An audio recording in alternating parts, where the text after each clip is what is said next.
many years did you practice before you got confident of your own artistic abilities? And who do you think is the worst transformer? Who's the worst transformer? Yeah, the worst. Oh, like as a character or something? Yeah. Oh. Well, how many years to get confident in like artistic abilities? I'm 29, so probably 29 years. It's still ongoing. I don't know if I'm fully confident, because you always look at your stuff and you see things that you could do better, or especially on something like comic books where you're always on a deadline and you have to get stuff done by a certain time.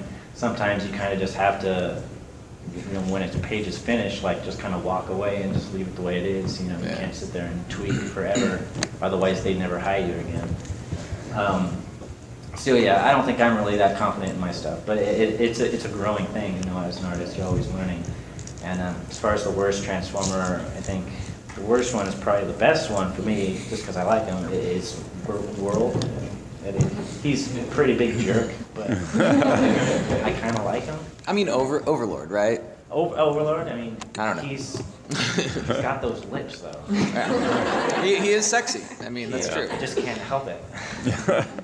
For me, it's like kind of what Josh says. It's a constantly growing thing, especially if you're able to start out, young enough, or it doesn't matter. Not even if you're young enough, you're still growing no matter what, and you're gonna like my stuff may look the way it does now, but 5 years down the road, I'm gonna look back at it and go, oh God, what was I doing? 'Cause you're constantly changing your style. Nothing really stays the same.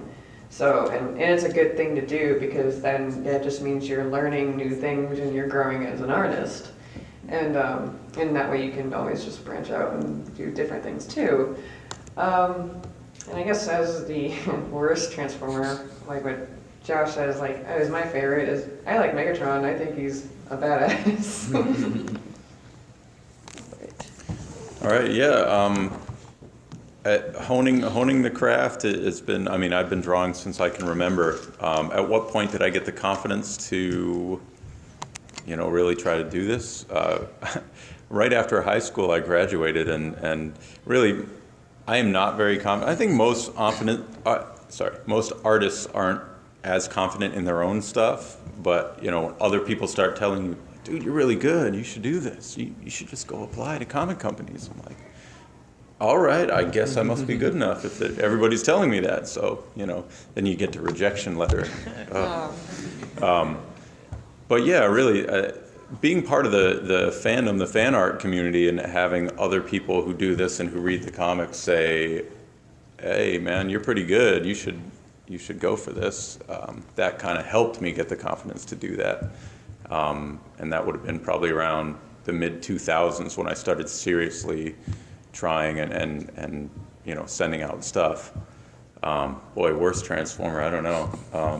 I don't want to pick on the movies too much, but go ahead. I really, nobody from Hasbro is here, right? I really, really, really, really, really hate Optimus Prime in the movies. He's such an he's honorable to a fault, and then when he goes around killing people, saying you're gonna die, I'm like, you can put flames on him, you can change little things, but yeah. Ruined childhood, Michael Bay. Thanks a lot. He spoke for the world. Yeah, it took me a long time to get my confidence up. I echo what all of them said, that you're never really satisfied with your own work. And it probably took me too long. For years, I just didn't try. I didn't even try because I thought I wasn't good enough. I finally did a package of pages to send out as samples, and I actually got the very first job I applied for. The pages got to Andy Schmidt at IDW, and he said, hey, do you want to draw Transformers?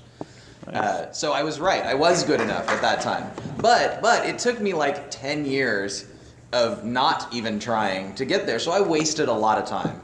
So I would say go early and often. Just if you think you're not good enough, maybe you're not, but just get in there and try anyway, because eventually, you can. I think I would have developed faster if I'd had something to push against instead of just sitting there going, I'm not good enough.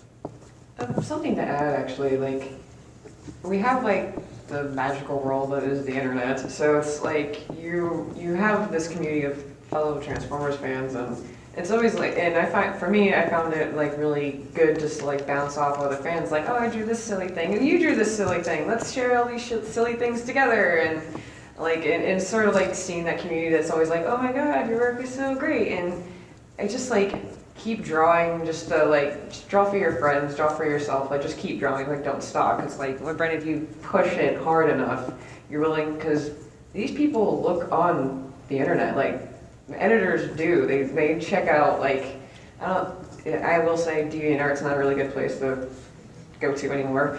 Tumblr though, yes, they check out a lot of Tumblr pages. They check out your portfolio sites. These people check out anything online to like look at your art, and they'll find like your contact. If they think you're good enough, they'll go for it. It's just like, but if they see how much fun you're having with it, like, then that means you're a winner in that aspect too. Just like keep on drawing for the fun too, not just for like, oh, this is my job, but do it for yourself. So I think the majority of us who work at IDW all started off as fan artists anyways, so doing that stuff. we're a bunch of nerds. Yeah.